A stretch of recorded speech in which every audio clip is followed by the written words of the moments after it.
বন্ধুরা, পুজো আসছে বলে গোছানো শুরু করেছি। আমার এমনিতেই সবসময় গোছানো থাকে, তো তাও আবার সমস্ত কিছু এই আলমারি টালমারি সরিয়ে পিছন টিছানো সব পরিষ্কার করেছি। পিছনেটা তো ঝুলটুল থাকে, ওটা তো সবসময় হয় না।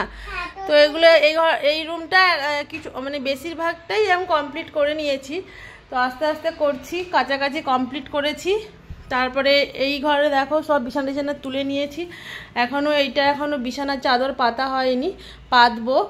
আর জানালায় এখনও পর্দা লাগেনি, কারণ এইখানে কালকে এই ফ্রিজটা বাইরে যাবে আর এইখানটা ওয়ার্ড্রপ একটা কেনা হয়েছে, তো এই ওয়ার্ড্রপটা এখানে থাকবে, তার জন্য এখনও এই ঘরটা কমপ্লিট করছি না।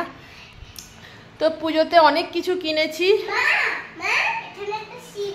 তো দেখো এই আমার আগে ড্রেসিং টেবিল ছিল মানে সেটা একটু অন্যরকম ছিল, সেটাকে আমি ব্যালকনিতে নিয়ে চলে গেছি, আর এইটা আবার নিয়েছি। তো এই দেখো, আর এই ডাইনিং টেবিলটা এই দিকে আসবে। আর এইটাও কিনেছি, এইটা আমার মেয়ের বই টই রাখবো বলে, আর ওষুধ রাখবো। আর এটা মেয়ের হচ্ছে বই থাকবে, ওর স্কুলের জামা কাপড় থাকবে, তো এইটা ওই জন্য নিয়েছি। আর ওইটাই জুতোর বাক্স করেছি। আর এই যে ফার্নিচারটা এসেছে এইটাই লাগানো হয়, এটাই হবে, এটা ওয়ার্ড্রপ।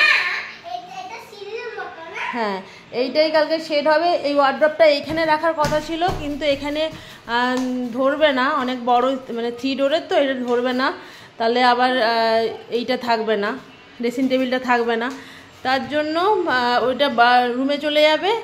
আর ড্রেসিং টেবিল আর ফ্রিজ বাইরে থাকবে। তো এইভাবে সাজানো হবে। অনেকটা কমপ্লিট করেছি, তো পুরো কমপ্লিট হলে তোমাদের সঙ্গে আবার শেয়ার করবো। তো চলো, টাটা, বাই বাই, ভালো থেকো, সুস্থ থেকো, সাবধানে থেকো।